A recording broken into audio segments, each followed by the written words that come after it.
Le défi de Mike Tyson était brutal, mais le jeune Tyson était une bête absolue sur le ring, sans limite. Il a rarement montré une aversion personnelle envers ses adversaires avant le combat. Bien que de nombreux adversaires aient tenté de l'intimider et promis de le détruire sur le ring, la réalité était différente. Même lorsque les matchs se terminaient par des bagarres de rue à l'extérieur du ring.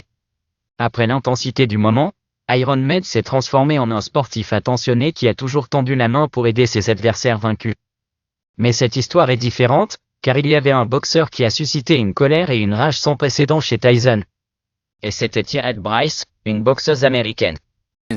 Cette chute de neige, loin d'avoir une fin et une issue commune, est devenue une confrontation qui a marqué la carrière des deux boxeurs. Mais attendez, n'y allez pas encore car à la fin de la vidéo nous vous dévoilerons le dénouement surprenant de cette histoire. Préparez-vous à être immergé dans une histoire pleine d'émotions, de rivalité et de rebondissements inattendus alors que nous découvrons ce qui est arrivé au boxeur intrépide qui a défié Mike Tyson. Comment cette histoire de haine et de vengeance va-t-elle se terminer? Rejoignez-nous dans ce voyage dans le monde de la boxe et découvrons-le ensemble. Commençons. Je vous présente Tyrell Bryce, l'un des boxeurs les plus prometteurs des années 80 et du début des années 90. Champion olympique en 1984 et aussi l'adversaire le plus détesté de Mike Tyson. Tu veux savoir pourquoi? Alors creusons dans l'histoire. La querelle entre ces deux boxeurs remonte aux années 1980, alors qu'ils étaient tous les deux encore fans. À l'époque, Tyrell était considéré comme une énorme menace et un espoir avec sa taille de 196 cm. L'Américain correspondait parfaitement au rôle de Mohamed Ali moderne. Comme son prédécesseur légendaire, il était rapide, se déplaçait comme l'éclair et ne savait pas ce que c'était que d'être vaincu. Pendant ce temps, Mike faisait ses premiers pas vers le piédestal amateur.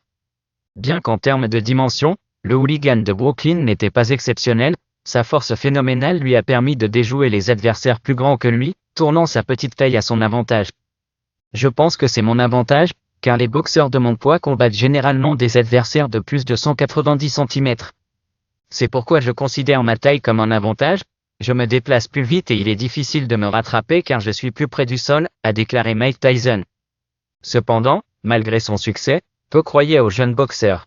Lorsque l'équipe nationale des États-Unis a dû choisir qui représenterait le pays aux Jeux Olympiques de 1984, l'équipe a choisi Bridge sans hésitation, ruinant les rêves d'Iron Mike d'un podium olympique.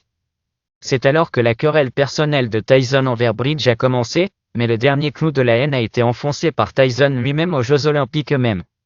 Selon les rumeurs, l'histoire est basée sur le fait que Tyson a rendu visite à son équipe avant la compétition pour leur souhaiter bonne chance.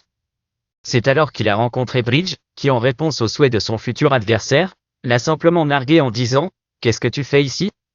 Rappelons-nous qu'à l'époque, Mike était un jeune garçon qui prenait à cœur les paroles de Bridge. L'infraction l'a profondément marqué, et cela est resté profondément ancré dans le cœur de Tyson. À l'avenir, il prévoyait de se venger de cette offense qu'il avait reçue. Un certain temps a passé et Bridge a remporté une médaille olympique. Puis il est passé au professionnalisme, où il a brillé de mille feux. La star de Mike Tyson, qui a conquis le ring professionnel avec une fureur contrôlée, a choqué le monde avec son futur champion, détruisant ses adversaires les uns après les autres en 1986. Rairo et Mike ont remporté le premier titre de champion en battant Trevor Berwick du Canada, devenant ainsi le plus jeune champion poids lourd de l'histoire. Après cela, 2 autres titres viendraient, selon les versions du W, qui pourraient arrêter cette machine à chaos. C'est à cette époque que la silhouette de l'ancien Scorn ne pouvait pas s'adapter immédiatement au style amateur de Tyson. Il a fallu du temps au champion olympique professionnel pour changer son style de combat et l'adapter à un style plus professionnel. Cependant, le talentueux américain a réussi à le faire et est également devenu un puncher dangereux que tout le monde craignait. Heavyweight champion, the one and only mighty Mike Tyson. Une main droite solide. Il y a un court à gauche. L'absence du jab de Ruddick. Un grand droit de Tyson. Il doit avoir des ennuis. Ruddick s'est un peu cassé. Les yeux de Ruddick ressemblaient à un jackpot cette fois.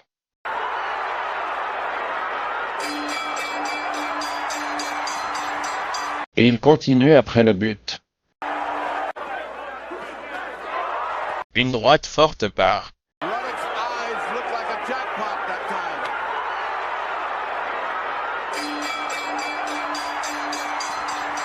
And they continue after the bell. A heavy right by Tyson stalking Ruddock. Ruddock should be smothering him. Il était évident que les chemins de ces deux boxeurs se croiseraient à un moment donné et en novembre 1987, ce fut le cas. Avant le combat, Tyrell a assuré à tout le monde que Tyson n'était pas son adversaire en disant ce qui suit. J'étais contre des gens comme lui qui ont un bon balai et savent boxer, avec quelqu'un qui monte sur le ring, pas seulement pour survivre. Pensez-vous qu'un garçon de cette taille aurait peur de lui? Tout le monde leur a dit. Mais je ne pense pas. Venez à notre combat, je vais choquer le monde. D'un autre côté, Mike Tyson ne s'est pas lancé avec des mots agressifs, mais son regard a clairement indiqué qu'il était destiné à recevoir une punition. Ainsi arriva la nuit du combat. Les deux boxeurs étaient dans une forme fantastique et les fans étaient impatients que la cloche sonne. Le combat a commencé par des applaudissements. Au début du match, Briggs avait l'air plus dominant en se déplaçant facilement et en décrochant ses coups tandis que Mike Tyson n'a fait aucun dégât, mais tout le monde a un plan pour le combat, jusqu'à ce qu'il prenne le premier coup de poing. C'est ainsi que vous pouvez décrire le deuxième round de ce combat, où Briggs a pris un crochet gauche dur diront Mike et a commencé à perdre du terrain petit à petit. À la fin du quatrième tour, il est devenu clair que Tyrell n'avait pas d'échappatoire. Mike détruisait systématiquement son adversaire, profitant de chaque instant du match. Au milieu du combat, le champion olympique s'est transformé en punching ball. Les fans se demandaient quand le match se terminerait et le 7e tour est finalement arrivé, sans aucune chance pour Bryce. Habituellement, après ce match, les adversaires échangent des compliments entre eux. Mais cette fois, Iron a ouvertement nargué son adversaire devant le public. Probablement à cause de cette vieille infraction de 1987, lorsque Tyson les a brisés et les a constamment battus au corps et à l'abdomen, où il gémissait comme une femme à l'époque, je savais que j'étais fichu pour de vrai. Avez-vous entendu comment Bridge gémissait? Ouais. La défaite contre Mike Tyson a été dévastatrice pour Bridge, qui a ensuite connu une séquence de défaites et a finalement mis fin à sa carrière. Iron Mike a également fait face à de nombreux mauvais moments à l'avenir, mais c'est une toute autre histoire. Voilà, amis et amies, la fin de cette histoire passionnée avant Mike Tyson et Tyrell Bridge. Ce fut un combat émotionnel où Tyson a démontré sa puissance sur le ring et Bridge en a subi les conséquences. Malgré le fait que la haine et la rivalité étaient au centre de l'histoire, la boxe nous apprend qu'il y a toujours un gagnant et un perdant. N'oubliez pas, si vous avez aimé cette vidéo, n'oubliez pas de vous abonner à notre chaîne pour ne rien manquer de notre contenu passionnant. Laissez-nous un like si vous avez aimé et activez la cloche pour recevoir des notifications chaque fois que nous mettons en ligne une nouvelle vidéo. À la prochaine.